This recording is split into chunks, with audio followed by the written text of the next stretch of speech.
8h46 sur Europe 1, c'est l'heure de vous retrouver les naïcs avec Julia Vignali pour les incontournables d'Europe 1. Eh bien oui, comme tous les week-ends, avant le journal de 9h, pas de vacances pour Julia, comme pour nous. Bonjour Julia Vignali. Bonjour les naïcs, bonjour à tous. Toujours entourée de vedettes, et là ce matin, sur Europe 1, vous êtes avec Juliette Binoche, une actrice multi-récompensée, notamment au César, à la Mostra de Venise. Dans ce film réalisé par Tran AnhUng, qui se déroule au 19e siècle, Juliette Binoche incarne Eugénie, une cuisinière hors pair amoureuse d'un grand gastronome qui s'appelle Dodin Bouffant, avec qui elle travaille depuis 20 ans. Et ce dernier est magistralement interprété par Benoît Magimel. Ce film, au-delà d'une belle histoire d'amour, c'est une véritable ode à la gastronomie et à l'art de vivre à la française. Eh bien c'est parti, on écoute ça. Bonjour Juliette Binoche. Bonjour. Merci d'avoir accepté cet entretien avec les incontournables d'Europe 1. Votre nouveau film, La Passion de Dodin Bouffant, sort le 8 novembre prochain au cinéma. Il a été présenté au Festival de Cannes en mai dernier, où il a reçu le prix de la mise en scène. Et on a appris, fin septembre, que le film avait été présélectionné pour représenter la France aux Oscars dans la catégorie du meilleur film en langue étrangère. Comment vous avez reçu cette première annonce ? Avec étonnement et avec joie, parce que ça veut dire que le film a été apprécié par un jury et que voilà, je pense que le film a plutôt ses chances aux États-Unis. Ils aiment la culture française, l'art français, de le culinaire, mais aussi des sentiments. Et c'est tourné vraiment par Ung, qui est vietnamien d'origine, mais qui est le plus français des Vietnamiens. Oui, le réalisateur du film. Voilà. Vous avez forcément entendu parler de la polémique autour du choix de ce film pour la présélection aux Oscars. Ça vous a touché ou alors ça vous laisse totalement indifférente ? Vous savez, quand on fait ce métier, parfois on a beaucoup de succès et parfois on n'en a pas du tout. Et parfois, des films, on s'est donné, mais à fond, on pense que c'est un film qui va être aimé, et il n'est pas forcément bien reçu. Donc, il faut savoir presque être bouddhiste dans ce métier-là. C'est-à-dire que il ne faut pas être touché personnellement, il faut apprendre en tout cas à savoir perdre ou à savoir gagner. Il faut essayer un petit peu de prendre du recul. Et je crois que le jury qui a sélectionné ce film, ils ont été conscients, c'est des gens qui connaissent bien le cinéma. Et s'ils l'ont choisi, c'est qu'ils pensent qu'il a vraiment une chance aux États-Unis. Qu'est-ce qui vous a séduit dans la proposition de ce film, et notamment de participer à l'univers de ce grand réalisateur qui a réalisé il y a 30 ans L'odeur de la papaye verte ? Alors, d'abord, ce que j'aime chez Ung, c'est son écoute, c'est sa délicatesse. Il a une finesse dans sa façon de parler, de décrire comment il voit un tournage. Et qu'est-ce qui vous a plu dans ce rôle, le rôle d'Eugénie ? C'est vrai qu'elle est assez moderne, puisqu'elle est à la fois amoureuse de Dodin, mais en même temps, elle ne veut pas se marier. Elle était prise de liberté. C'est tout ça qui vous a plu chez elle ? La première chose qui m'a plu dans l'idée de faire ce film, c'est de travailler avec Ung.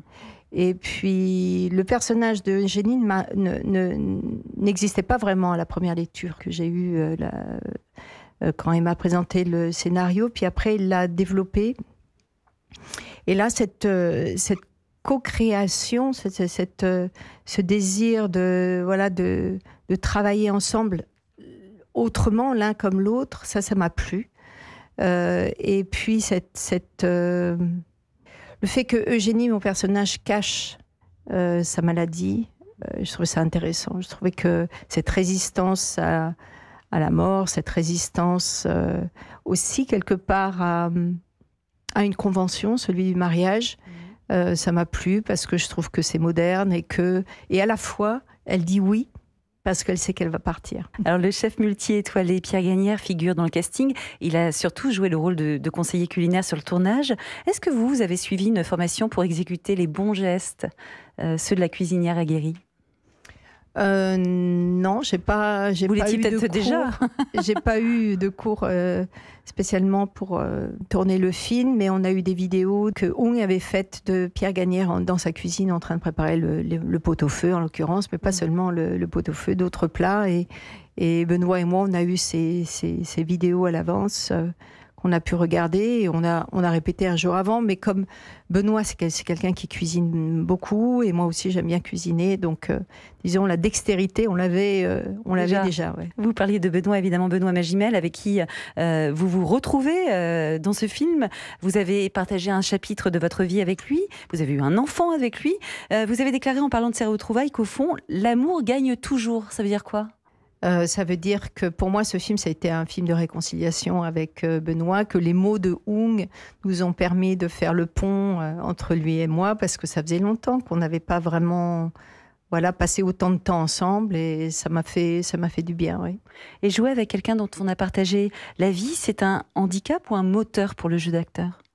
Je pense que c'est plutôt un moteur. Ouais. On a ce passé ensemble. Je crois qu'il y a une confiance, il y a une profondeur qui arrive en connaissant les autres. Ouais. Vous avez raconté que Benoît Magimel avait pleuré pendant la projection. Qu'est-ce qui s'est passé ? Il faut lui poser la question. Mais c'est vrai que je crois qu'il était ému, et ça m'a surpris qu'il soit ému. Donc je me suis dit, si je meurs... C'est ça. Parce que je n'étais pas forcément sûre qu'il soit ému à ma mort. Voilà. Et là, maintenant, vous en êtes certaine. Quelle bonne nouvelle. C'était une répétition. Exactement. Alors, ce film célèbre l'excellence à la française à travers sa gastronomie. Juliette Binoche, dans ces temps troublés par une actualité dramatique, vous pensez qu'on a justement besoin de retrouver le goût des choses belles et simples, comme par exemple celle de se mettre autour d'une table avec les gens qu'on aime ? Par rapport à des informations aussi horribles qu'on peut entendre et voir, je crois qu'il faut essayer d'avoir des pensées ou des paroles de paix. Voilà, c'est ce que je pense. Et des prières. Moi, je pense qu'on en est à ce point-là, parce que ce qui arrive est très dramatique. Et si on n'a pas des intentions de paix, on n'y arrivera jamais. Votre fille Anna, qui est née de votre union avec Benoît Magimel, a débuté elle aussi une carrière dans le cinéma. On connaît tous la difficulté du métier de comédien. Est-ce que vous êtes inquiète en tant que maman, ou est-ce que vous avez une totale confiance dans le fait qu'elle va savoir tracer sa route sans l'ombre de parents si célèbres que les siens ? Alors, pour ce qui est de ma fille, elle a essayé plein de choses différentes. Elle a fait une école de montage, elle fait du montage en ce moment, et elle filme, elle monte des films de copains-copines, et à la fois elle a écrit des scénarios, et elle a fait plein de stages de jeu, parce qu'il faut savoir ce que c'est jouer aussi quand on veut mettre en scène. Donc j'ai toujours eu confiance. Pas de conseiller en particulier à délivrer ? Va vers ta vie. Vis ta vie, vis ta voix. N'aie pas peur, et sois toujours en relation avec ce que tu ressens. Eh bien, merci beaucoup Juliette Binoche d'avoir accepté cet entretien avec les incontournables d'Europe 1.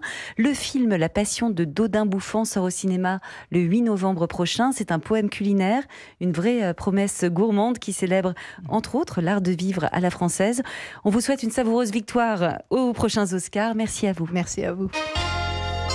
Julia, merci pour cette belle rencontre et ce film qui nous donne un petit peu faim à l'heure du petit-déj sur Europe 1. Ah bah oui, ça je vous le confirme, parce que c'est vraiment l'art de la cuisine française. C'est un véritable plaisir de retrouver Juliette Binoche, une femme à la fois talentueuse, spontanée et libre. Et demain, vous recevez un grand compositeur, un pianiste. Et oui, ça fait plus de 5 ans qu'il casse les codes de la musique classique. C'est Sofiane Pamart, que l'on surnomme aussi le petit génie du piano. Eh ben merci beaucoup, bon samedi Julia. Bon samedi à tous.